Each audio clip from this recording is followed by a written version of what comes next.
Hey everyone, welcome to another episode of Design Uncut.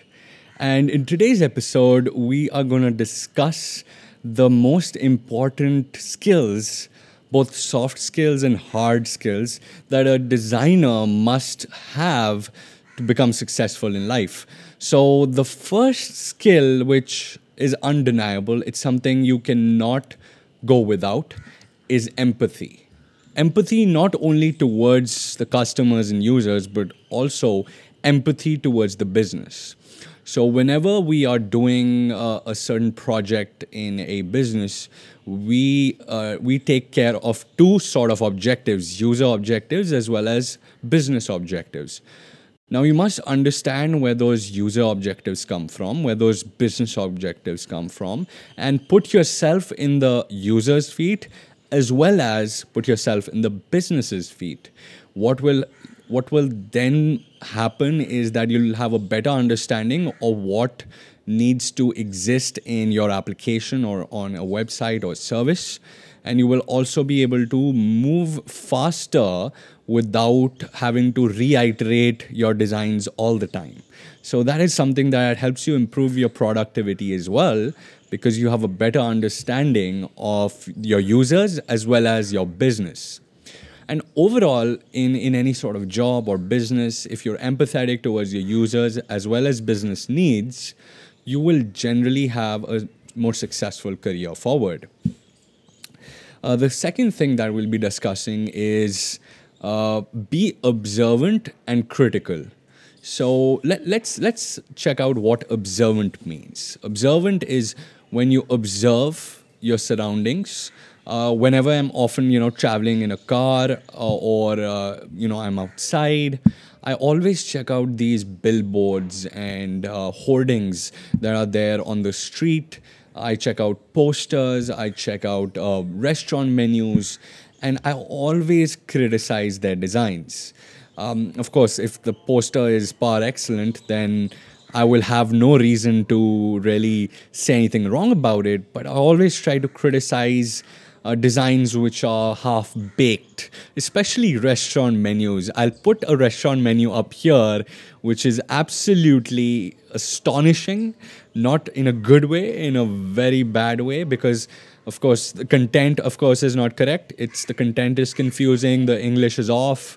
There are no clear instructions of what you want to, order. So there are a lot of things that are missing in designs all around you. So when you look at these designs, you critique these designs, and often you find out your own mistakes. So often if I see a font which I don't like because the kerning is not done well and the font itself is too big, I often kind of look back at what I do and I correct my mistakes next time. So not only that, you can check out Dribble, Behance. There are a lot of designs on those platforms, and you'll be able to judge a lot of those designs. And what that will do is help you get a better understanding of your own designs as well. The next soft skill is being shrewd. What is being shrewd? Being shrewd is putting out your thoughts and your beliefs in a very strong manner where you don't want to lose the argument, but at the same time, you very respectfully put out your argument. So often times it happens when I'm gone into a product meeting, I'm with the product managers and they are trying to explain why a design might not work. And at the same time, I'm a UX designer, so I understand the users a little better, especially if I've done some sort of research. So in those cases, I often go out of my way to point out what is correct and what isn't for the user, and what as a UX designer I think will work better. And that is something you always must do, is put out your voice, put out your opinions on anything and everything, because you never know which idea that you put out might work for the business, and then you get all the benefit. You get a bonus, you get all the credit for that idea. So stop being shy to represent your own designs, to represent your own thoughts and beliefs. That is the true meaning of shrewdness for me. representing yourself as a set of beliefs and thoughts and ideas.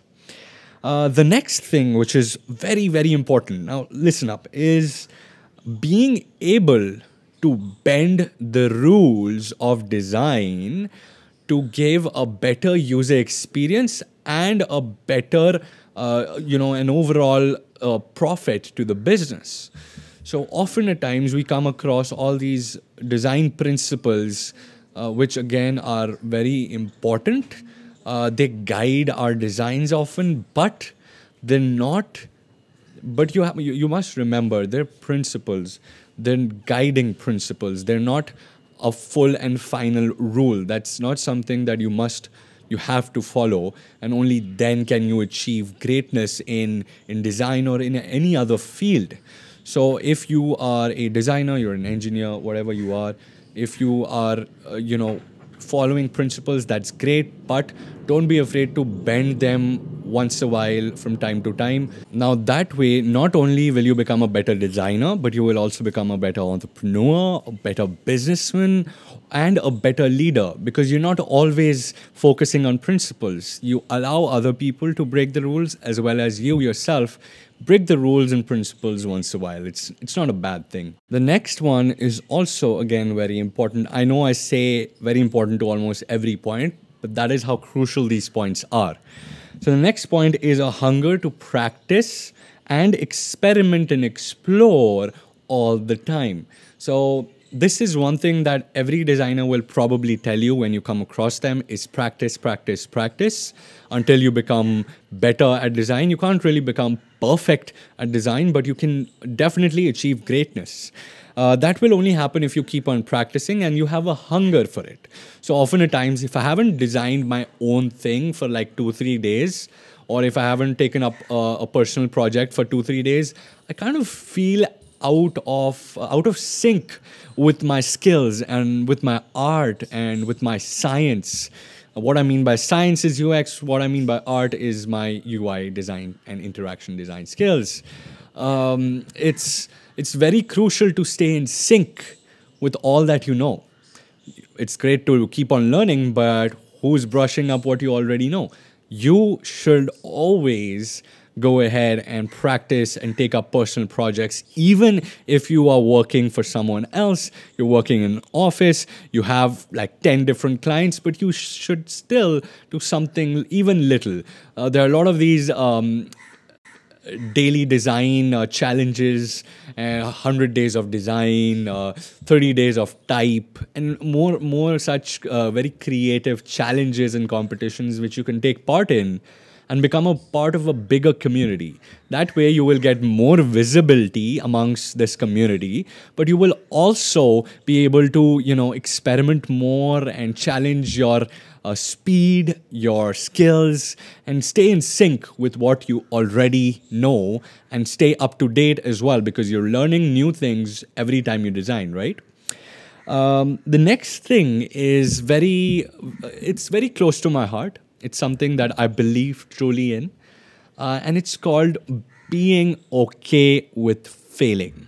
Now, this is more of a topic about self-growth, self-health, and mental health, so as to say.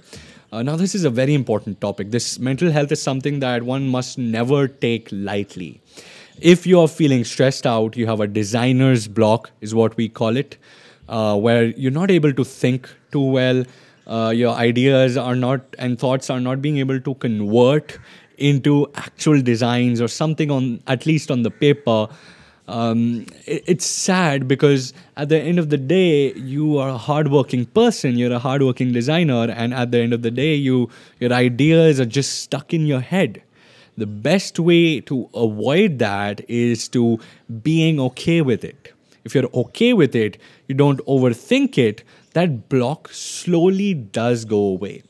If, of course, you have a genuine problem and you think you need to go to the therapist, or you believe you need somebody's help, go talk to someone. Go talk to someone who's close to you, maybe in your family or friends or your loved ones.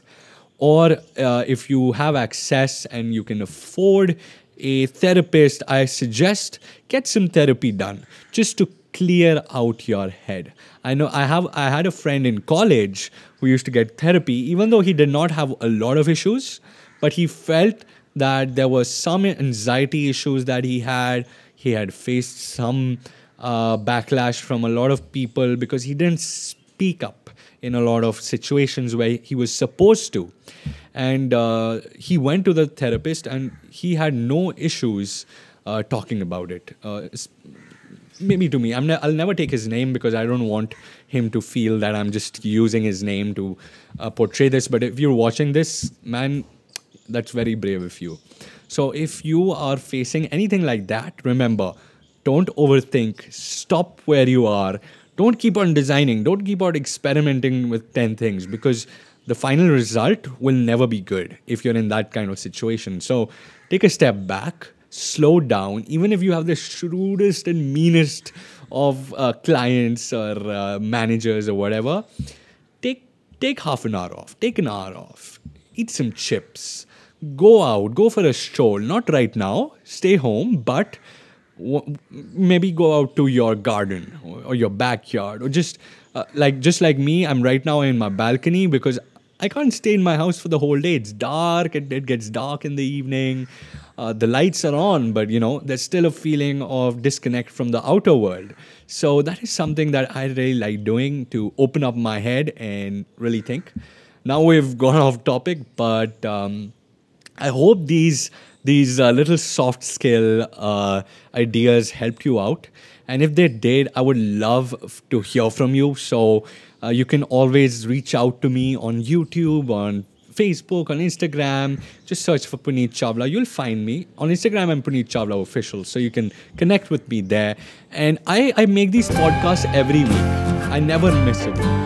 So I'd really appreciate for you guys to subscribe to the channel or subscribe to this podcast as well. Wherever you're listening, or if this is on YouTube, then you can always subscribe to me on YouTube as well. And I will see you in another Design Uncut podcast next week. Till then, God bless.